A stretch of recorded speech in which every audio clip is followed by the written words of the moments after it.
Thứ gì con nói cho mẹ nghe xem nào. Nhưng mà con nói mẹ đừng có sốc nhá. Không, mẹ chuẩn bị sẵn tinh thần, tại vì dạo này là mẹ gọi điện cho ba là nhiều nhưng mà không thấy ba nghe máy là mẹ cũng nghĩ là có chuyện gì rồi. Hình như con nghe được ba bảo là ba có con riêng với cô đấy. Con riêng? Mẹ tính hả mẹ? Cho ba đi công việc của mẹ, cho ba đi công việc của ba, đi tìm ba. Đấy, ba mẹ về đây rồi. Anh có gì giấu giếm em đúng không? Anh còn nhìn đi đâu, anh nhìn thẳng vào mắt em đây này. Anh giải thích cho em biết. Em cho anh một cơ hội để anh giải thích cho em. Hay là anh để em tự nói? Anh có nói được không?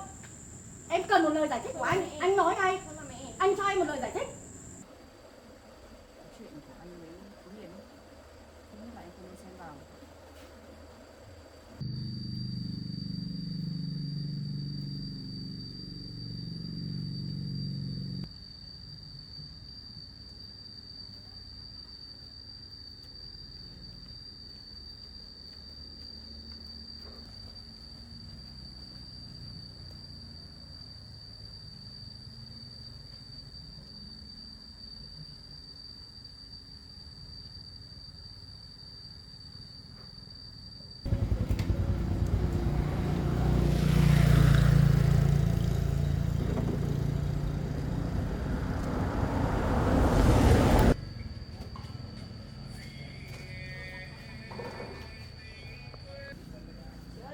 Đây, Cái phân này là để đối tượng là gì? vâng, phân này để đối với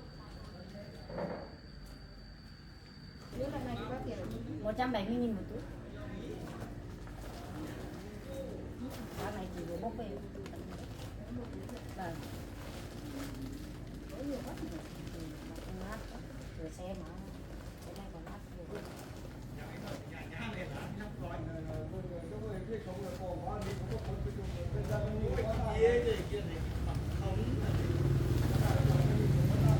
Nếu một gói thì bóc tiền 170.000.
gặm nhiều thế nhỉ.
Phúc ăn sao ấy.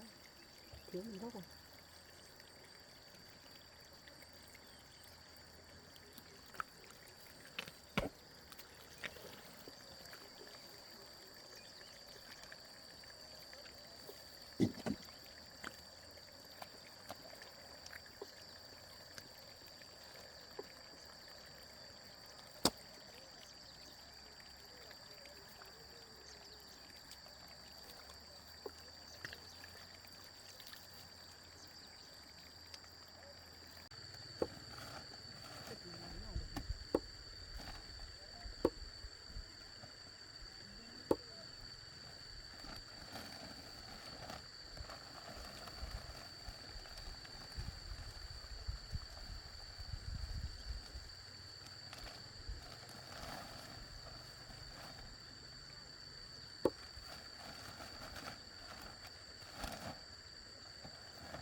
tiền đấy.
Sao hôm nay mẹ bảo mẹ về mà lâu thế nhở? Sao chưa thấy mẹ về ấy nhở?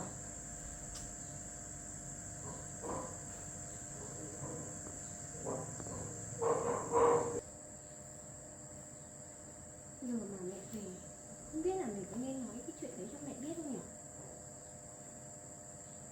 Nói cũng không được, mà không nói cũng không được. Nói thì sợ bố mẹ lại giận nhau.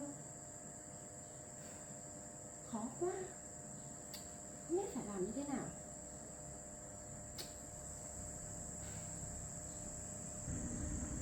Mà không nói lại thấy bất công cho mẹ quá.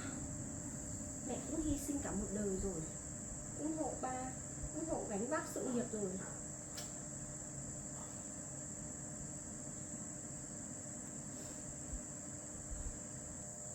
Không lẽ cả cái cơ nghiệp này lại cho hết người khác à?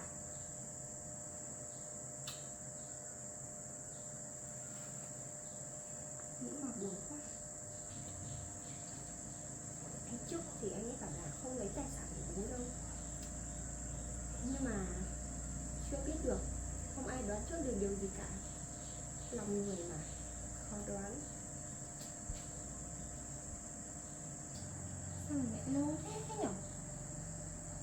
Mà giờ này về đến, mà lâu thế, chưa thấy về đến nhở?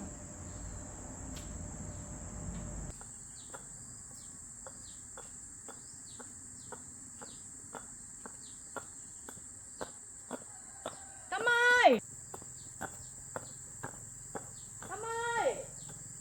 Mẹ về rồi! Mẹ về!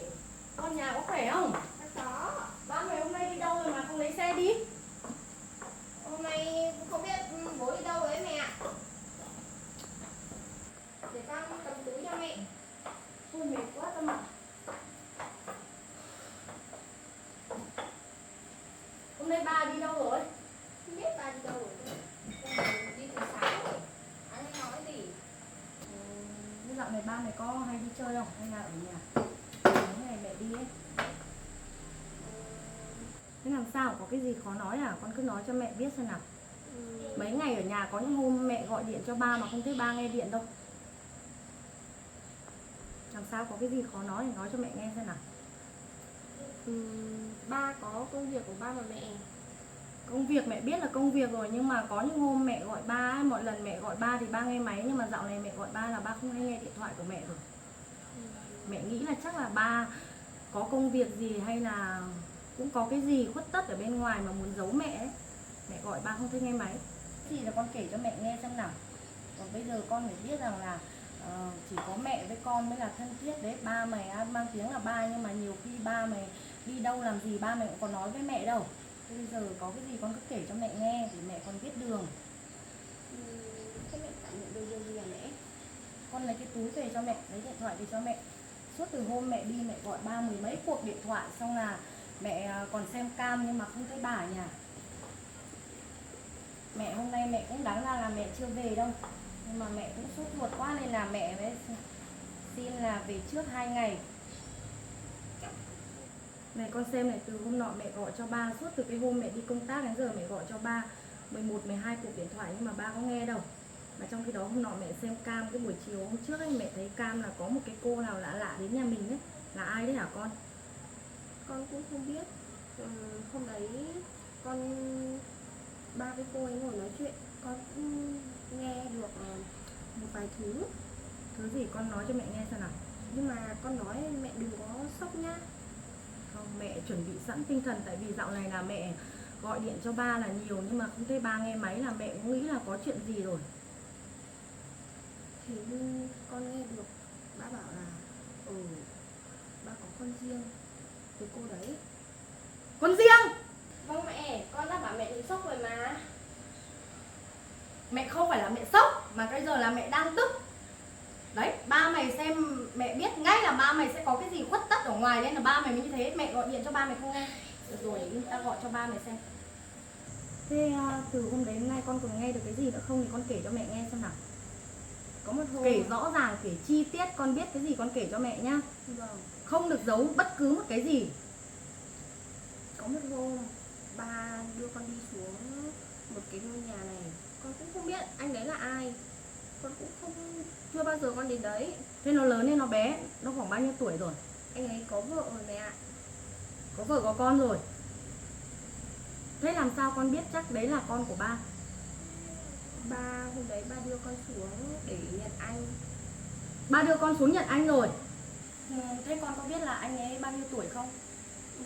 Con nhìn anh đấy, dáng anh đấy cũng tầm khoảng hơn 20 tuổi rồi mẹ ạ. Thế là từ trước đến nay là ba mày là lừa dối mẹ. Bao nhiêu năm nay mẹ chung sống với ba đấy, có 2 chị em con, mà đến bây giờ ba chưa mảy may một lần nào nói chuyện là ba đã có vợ, có con từ ngày xưa đến bây giờ. Mà trong khi đó con riêng của ba đã 10 mấy 20 tuổi rồi. Mà tại sao ba không nói mẹ? Như này là ba lừa dối mẹ. Con thử nghĩ xem là ba như thế có được hay không? Trước đây ba đến với mẹ ấy, chưa một lần nào mà ba nói chuyện với mẹ hay là ba có đả động gì đến là ba đã có người yêu hay có vợ có con riêng gì cả. Nhưng hóa ra là bao nhiêu năm nay mẹ chung sống với ba là ba lừa dối mẹ. Ba đã phụ bạc tình cảm của mẹ dành cho ba. Con thử nghĩ xem ba làm như thế có đúng không, có được không? Bây giờ con nghĩ xem, trong tâm của mẹ, trong tim của mẹ, mẹ cảm thấy rất là đau đớn khi ba đã lừa dối mẹ như thế. Nhưng mà mẹ cứ bình tĩnh đã. Mọi chuyện còn Mẹ không thể bình tĩnh được khi mà bao nhiêu năm nay mẹ chung sống với ba mày, nhưng mà đến giờ phút này mà mẹ phát hiện ra là ba mày lừa dối mẹ như thế. Thế thử đặt cương vị của ai đó hay của con đó vào cương vị của mẹ xem là có bình tĩnh được không. Bây giờ mẹ phải gọi điện cho ba mày về xem. Ba mày phải nói rõ cho mẹ biết. Hôm nay mẹ không thể để yên được. Mẹ bình tĩnh đã. Không thể bình tĩnh được con ạ. Mẹ cảm thấy ấp ức, ấm ức. Mẹ cảm thấy nó tức lên ngực này, mẹ không thở nổi nữa rồi. Mẹ bao nhiêu năm nay mẹ tích cóp, mẹ làm cho cái gia đình này, nhưng mà không ngờ là ba lại lừa dối mẹ như thế. Nhà cửa, tiền bạc, xe cộ mẹ làm ra cũng chỉ để cho các con, cho ba con. Đấy, ba con, nhưng mà trong khi đó bây giờ ba con phụ bạc mẹ như thế. Con cứ nghĩ xem, những cái chuyến mẹ đi làm ăn, đi công tác này, tiền mẹ mang về đâu, mẹ lấy đi đâu. Mẹ cũng chỉ mang về cái gia đình này thôi. Nhưng mà đến giờ phút này con nghĩ xem, ba đối xử với mẹ như thế thì làm sao mà mẹ chịu nổi. Mẹ phải gọi cho ba về ngay lập tức.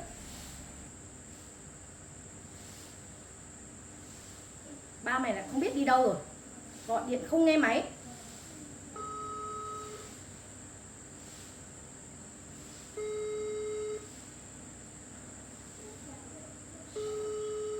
Không biết là lại đi đâu rồi đấy, hay là lại mò xuống với cái thằng đấy. Hôm nay về nhà chết với tao. Thôi mà mẹ ơi, mẹ bình tĩnh đi. Chắc là ba đi công việc của ba thôi. Mẹ gọi nốt cuộc này xem ba mày có về không. Mẹ biết là ba mà có việc rồi, nhưng mà công việc nó có giờ có giấc chứ không phải là giờ nào cũng công việc, giờ nào ba mày cũng vin vào công việc để ba mày nói là ba mày đi chỗ này chỗ khác. Mà trong cái đó suốt mấy ngày mẹ đi công tác mẹ gọi điện không được.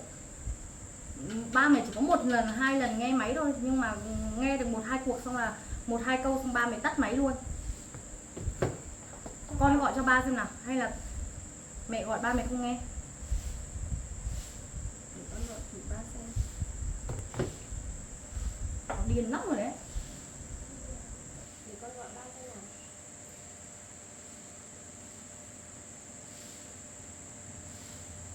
Ba cũng không nghe đâu mẹ ạ. Thế ba mày đi đâu rồi?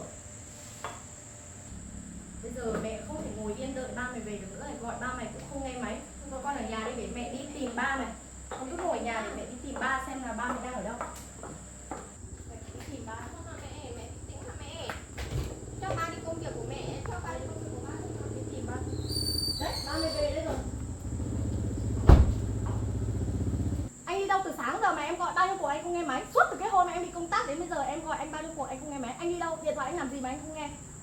Điện thoại anh lúc im lặng trong cốp xe. Thế tại sao em đi công tác anh mới để chế độ im lặng mà lúc em ở nhà anh không nói anh để chế độ im lặng ấy? Anh có cái gì giấu em đúng không? Có chuyện gì đâu. Không có chuyện gì em biết rồi đấy. Anh đừng có mà giấu em. Có để im. Anh không nói được đúng không? Bây giờ em cần anh một lời giải thích. Em bình tĩnh ra. Có gì. Thế bây giờ anh ở cương vị em anh có bình tĩnh được không? Nhưng mà em tự nhiên bây giờ anh vừa đi làm về em lại sồn quá, anh nói với anh kiểu này thì anh hiểu làm sao được. Em biết là anh đi làm, nhưng mà trong cái việc anh đi làm đấy có việc khuất tất. Anh có giải thích được cho em biết không? Cái việc bất tất là việc gì chứ? Bây giờ em cần một lời giải thích của anh. Bây giờ em cho anh một cơ hội. Anh có nói được không? Anh còn nhìn đi đâu? Anh nhìn thẳng vào mắt em đây này. Anh giải thích cho em biết. Em cho anh một cơ hội để anh giải thích cho em, hay là anh để em tự nói? Anh có nói được không? Sao anh không phải nhìn đến chỗ khác? Anh nhìn vào mắt em đi. Anh có nói được không? Em cần một lời giải thích của anh nói ngay. Không mà mẹ. Anh cho em một lời giải thích. Không mà mẹ. Anh nói đi. Em đang rất bực mình rồi đấy. Anh có nói được không? Không mà mẹ, có gì từ từ nói chuyện với nhau. Có gì vào nhà nói chuyện. Bây giờ còn có con nữa, em đừng làm mọi việc to lên thôi, vào nhà. Nhưng mà Nói em thì điên từ lắm mà từ em nói không chuyện. thể chịu được. Thôi bình tĩnh lại. Đi vào nhà đi.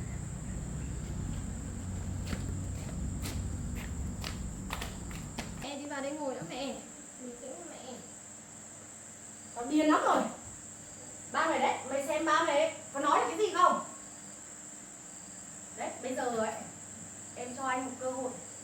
Anh giải thích cho em biết là anh có chuyện gì giấu em. Bây giờ em cần một lời giải thích của anh. Em muốn nghe chính mồm anh nói. Nhưng mà bà phải là chuyện gì chứ?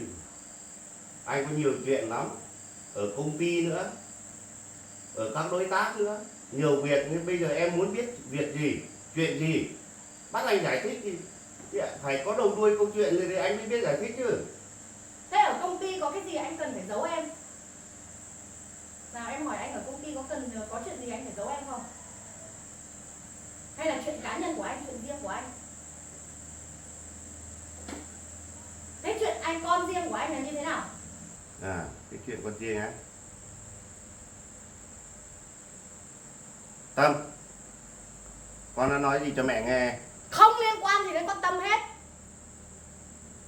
Anh đừng có lôi con Tâm vào chuyện này.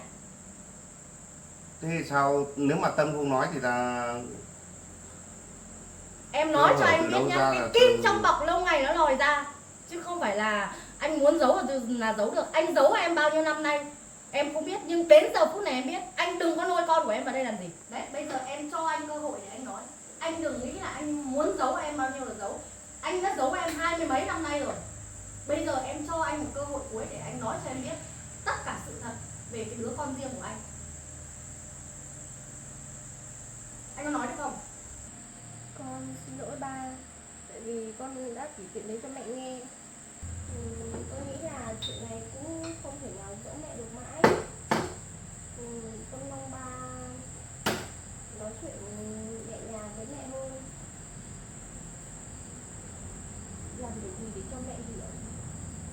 Đấy, bây giờ anh còn có cái gì để nói cho em biết nữa không?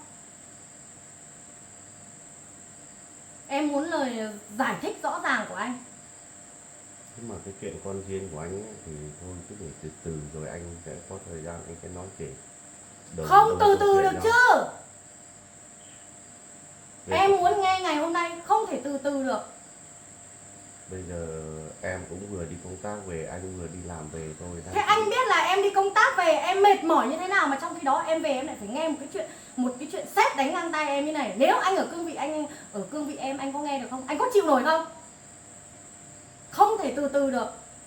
Trong giây phút này trong buổi ngày hôm nay anh phải giải thích rõ ràng cho em biết. Anh thử nghĩ Bây giờ em trong em cái đang gia đình này vừa em như đi thế nào? làm về công tác về cũng mệt thôi thì để lúc khác đi. Giờ anh chẳng có tâm trí nào để anh kể đâu. Đi về thì thấy em sồn sồn như thế thì anh cũng cảm thấy rối bời lắm. Thế anh dối bời, anh có nghĩ đến cái tâm trạng của em cũng dối bời không? Em làm việc để là cái gì? Em làm việc cho cái gia đình này nhưng trong khi đó anh phản bội em bao nhiêu năm nay. Anh thử nghĩ lại xem, anh làm như thế có được không? Anh có đáng là một con người không? Anh có đáng là người chồng người cha không? Nói thẳng câu chuyện đấy thì nó đến trước khi anh đến với em ạ. Thế đến Còn trước từ với em khi- sao mà từ trước đây anh có một lần nào anh nói với em không? Đấy từ Trước khi anh lấy gặp em ấy, thì anh cũng chưa lần nào phản bội. trước đây anh đến với em anh nói là anh còn độc thân, anh chưa có một cái gì cả. Nhưng bây giờ 20 mấy năm trời lùi ra một thằng con của anh. Anh thử nghĩ lại xem anh dối trá em như thế có được không? Thôi mà mẹ, thôi mẹ đi làm về của mẹ lên nhà đi nghỉ đi mẹ. Mẹ không thể nghỉ được chứ. Nếu hôm nay ba mày không giải thích rõ ràng cho mẹ, mẹ không thể nghỉ được. Mẹ còn muốn đi xem mặt mũi cái thằng con của ba mày như thế nào. Thôi mẹ đi công tác về rồi thôi mẹ đi lên nhà mẹ nghỉ đi. Thôi, con đi nấu cơm đi, đừng có mà xem một chuyện của mẹ nữa. Để mẹ xem ba mày giải thích với mẹ như thế nào. Anh còn gì để nói với em nữa không?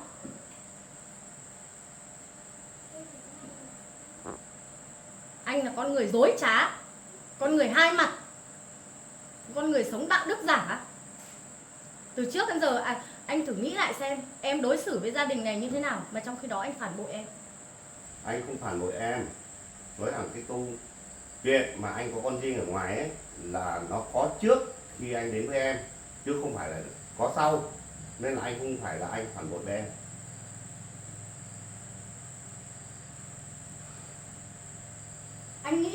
Anh nghĩ là anh không phản bội em, nhưng bao nhiêu năm nay đứa con của anh có mặt ở trên đời này anh vẫn thường xuyên qua lại liên lạc với nó, nhưng mà anh đâu có nói với em. Cái đấy mà không phản bội em à? Cái đấy anh có nghĩ xem cái đấy có phải không phản bội không? Em ạ, thì anh cũng mới tìm gặp lại hai mẹ con cô đấy thôi. Từ ngày xưa anh có phát là anh cũng bỏ đi, anh ở với em thì anh cũng không liên lạc gì với hai mẹ con cô ấy cả. Đấy, về anh cũng mới bắt đầu gặp và cũng đang nhận con xong là mới kể cho em nghe về cái việc đấy, cũng khổ thân cho hai mẹ con cô ấy lắm.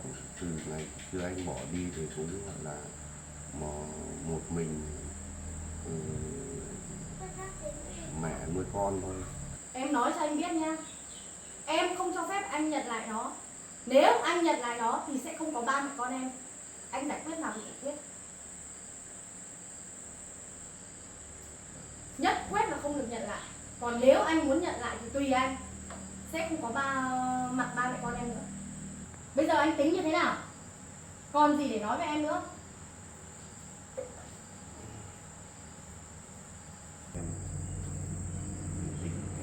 Công tác vậy, ý của anh thì anh muốn nhận con thôi.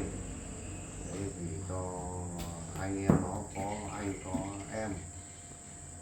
Không bây giờ mình có hai con gái, tới lớn nó đi lấy chồng hết thì vợ chồng mình lại cư xử ở một mình, anh cũng cảm thấy nó yêu quạt. Nhưng mà nếu mà mình nhận nó sau này nó lại lấy, nó lại về ở, nó lại phụng dưỡng vợ chồng mình về lúc tuổi già thì sao? Thế bây giờ thì ra là bây giờ anh nghĩ là hai đứa con gái không có ích gì để anh muốn nhận đứa con của anh à? Anh muốn nhận thêm một thằng con trai về à? Chắc gì cái thằng con trai nó đã tốt. Hay là muốn về nó lấy hết cái tài sản này của em, bao nhiêu công em gây dựng. Anh không nghĩ đơn giản như anh nói à? Tài sản thì do anh quyết định. Đấy, cho ai mình cũng phải bàn bạc. Chứ anh không thể giấu giếm, anh cho người này cho người kia được. Ví dụ 3 đứa con thì mình phải chia đều nhau. Liệu rằng sau này anh có làm được như lời anh nói không? Anh hứa với em là anh sẽ làm được việc đấy, em yên tâm nhé. Anh hứa lấy cái gì để anh hứa? Lấy cái gì để làm bằng chứng với cái lời hứa của anh? Bao nhiêu năm nay anh cũng hứa, anh thề thốt gì với em. Nhưng mà bây giờ cái lời hứa, lời thề thốt của anh là như thế. Nhưng mà bao nhiêu năm anh thề thốt là anh có phải là Thế thốt là anh xong là anh đi ngoại tình hay anh có con riêng ở ngoài sau khi cưới em đâu, cái này là nó có trước rồi, thôi em bình tĩnh đi công tác về rồi về rồi đi nghỉ đi nhé. Em không phải nói chuyện với anh. Em nói cho anh biết nhá, chuyện này chưa xong đâu nhá. Hôm nay em không nói chuyện nữa, ngày mai em sẽ nói tiếp tục với anh. Bây giờ chẳng biết giải thích nói như thế nào thì cũng thông cảm cho mình, tha thứ cho mình. Mình biết cái việc này có nghĩa là mình kể, mình nói từ trước khi mình đến tìm con thì có khi là nó lại không căng thẳng đến mức này. Mình cũng mở từ từ rồi xem nói sau, nhưng mà mình phải biết trước như thế này khó khăn.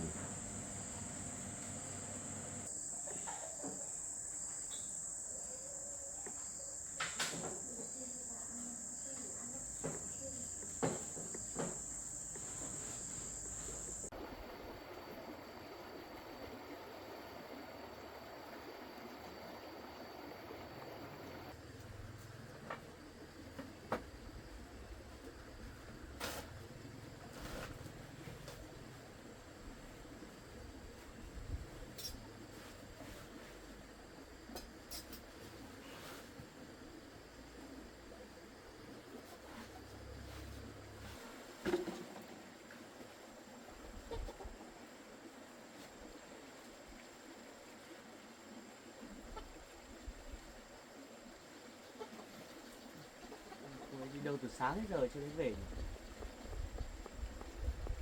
Gọi điện thì chẳng nghe nữa.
về rồi à? Từ lâu chưa? Về đâu đấy? Anh đi mua phân về tôi cũng ruộng mà. Mang điện thoại đi à? Anh gọi cho em nghe. Anh gọi chắc là em để điện thoại trên bờ anh làm không thấy. Em mải làm đấy. Nhưng phải được xem điện thoại nhanh ạ. Không biết chưa? Xong rồi anh ạ.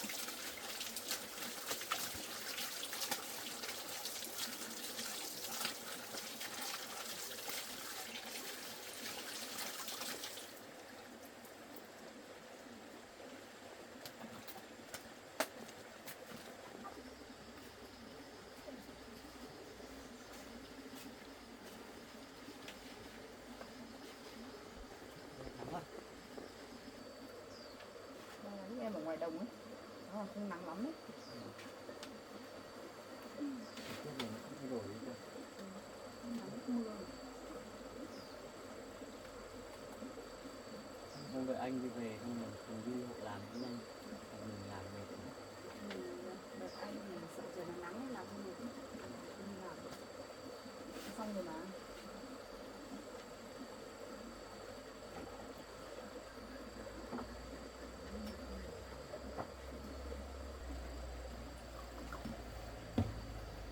ngồi mất rồi này. Ngồi đi cho đỡ mệt. Không khác đâu, vừa nãy em uống nhà cô Tiên rồi. Có vào nhà có tiên hả? Thì đi qua lúc đi rú phân ấy thì không có gì để rú thì mượn cái rổ nhà cô Tiên. Lúc đi qua thì cũng mang rổ đến giả cô ấy, cũng vào nhà cô uống nước rồi.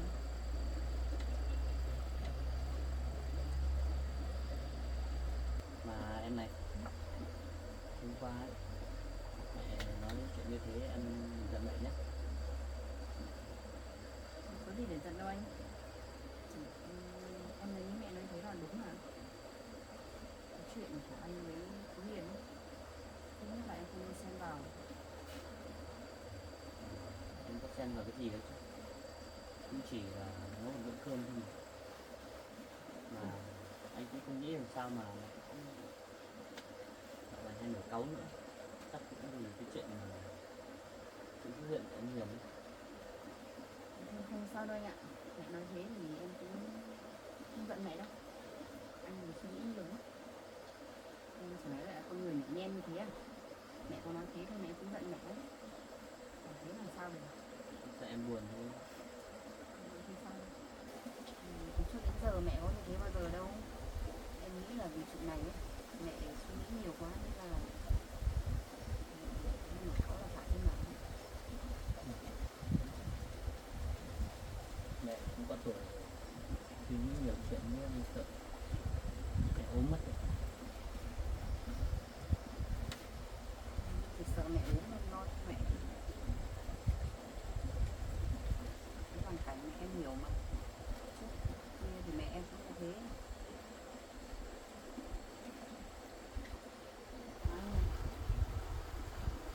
Đợt này ấy, em nghĩ là vợ chồng mình nên nói chuyện tâm sự với mẹ nhiều hơn. Hiểu mẹ mình như thế, sợ mẹ làm sao nhiều việc. Chắc có khi phải vậy em ạ. Giờ này thì chắc là anh cũng phải thu xếp công việc xong hay về nhà thôi. Ừ, mẹ đã như thế rồi xong rồi một mình mẹ thì khi anh không yên tâm nữa.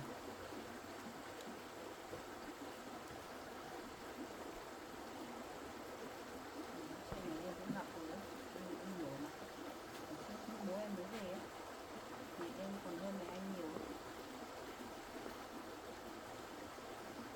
Anh còn bình tĩnh rồi đấy, ngủ là bình tĩnh rồi. Không như mẹ em ngày xưa còn được nhiều. Tôi hy vọng là cái chuyện này nó sớm kết thúc đi. Càng ngày lâu về dài nó không ổn một chút nào cả. Em mong là đợt này con mình sẽ từ bỏ. Sẽ không xuống đây làm phiền vợ chồng mình nữa.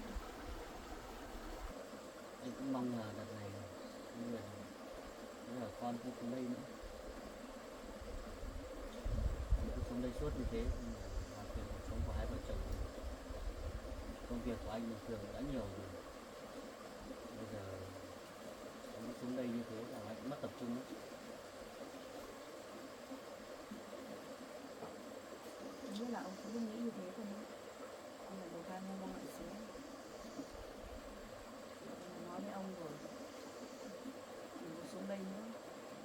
anh suy nghĩ đi, hay là ông có nghe đâu. Chẳng biết là ông nghĩ cái gì. Thực ra là ông cũng cố chấp lắm.